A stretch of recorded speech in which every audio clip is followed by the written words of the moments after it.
हमारे महाराज जी सुनाते थे कि एक बेरोजगार व्यक्ति थे,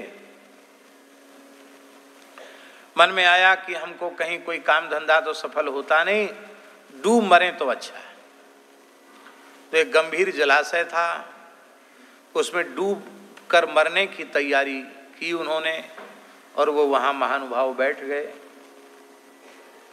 पर मरता आदमी इतने जल्दी नहीं है, सोचता है पहले कि भाई मरेंगे, क्या होगा, डूबेंगे, गुप गुप करेंगे, कहीं किसी ने निकाल लिया, तमाम तरह की बातें सोचता है। तो उधेड़ बिन में था कि डूबूं कि न डूबूं, मरूं कि न मरूं। तब तक उसको एक दृश्य दिखाई पड़ा।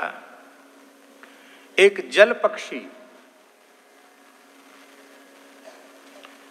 देखा होगा प्रायः नदी सरोवर के किनारे रहता है, वो नीलकंठ के जैसा होता है पक्षी। वो पक्षी ऐसे मंडराता है जल के ऊपर और मछली को पानी में डूब करके पकड़ता है।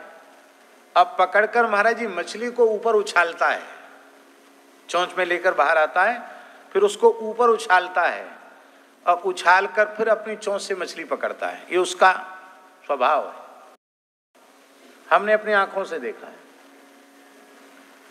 बुंदेलखंड में तो उस पक्षी को किलकिला कहते लोग, अब इधर की भाषा में और कहीं क्या कहते हैं भगवान जाने।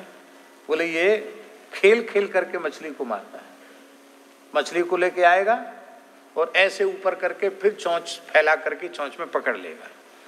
उसने कहा ये जुक्ति तो बहुत अच्छी है, ये कला सीख ली जाए, बहुत बढ़िया है। तो मरने का विचार उसने छोड़ दिया, अपने घर पे लौट के आया और पहले एकांत में अभ्यास किया। करत करत अभ्यास के जड़मत होत सुजान, एक लकड़ी पहले ऐसे दांत से पकड़ ले, फिर मुंह से ऊपर फेंक दे, फिर दांत से उसको पकड़ ले। धीरे धीरे लकड़ी पकड़ने का अभ्यास किया, कभी यहाँ गिरता, कभी लकड़ी यहाँ गिरती, कभी माथे पे गिरती, थोड़ी मोटी चोट लगती। धीरे धीरे अभ्यास करते करते अंत में उसने लकड़ी का एक चाकू बनवाया, उसको बहुत ऊपर तक फेंक देता और फिर दांत से उसको पकड़ लेता। जब बढ़िया अभ्यास हो गया तो सुंदर फौलादी तेज धार वाला चाकू बनवाया और चाकू को घुमाकर आकाश में फेंक देता और फिर ठीक दांत से पकड़ लेता। अब कितनी खतरे की बात है, नेक निशाना चूक जाए, यदि यहाँ चाकू गिर जाए तो यहाँ का पर्दा साफ, उत्तरोष्ठ जैसी आराम हो जाएगा, ये पूरे दांत दिखने, मसूड़े दिखने लग जाएंगे। और यहाँ गिरे तो इधर का साफ, और कहीं यहाँ गिरे तो नाक ही कट जाएगी, और कहीं गर्दन पे गिरा तो बड़ा खतरनाक काम है। पर उसने उसमें योग्यता प्राप्त कर ली और अब तो ढोल बजाकर मजमा इकट्ठा कर लेता, तमाम भीड़ इकट्ठी हो जाती और फिर वो अपनी कला दिखा करके दांत से चाकू को पकड़ करके और सबको आश्चर्यचकित कर देता। लोग उसको बहुत धन देते थे, बहुत प्रसिद्धि उसकी हो गई इस कला में। एक बार वह व्यक्ति अपनी कला दिखा रहा था और एक वयोवृद्ध ने कहा, धन्य है तुम्हारे उस गुरु को जिसने तुम्हें ये कला सिखाई, धन्य है तुम्हारे गुरु को जिसने तुमको ये कला सिखाई।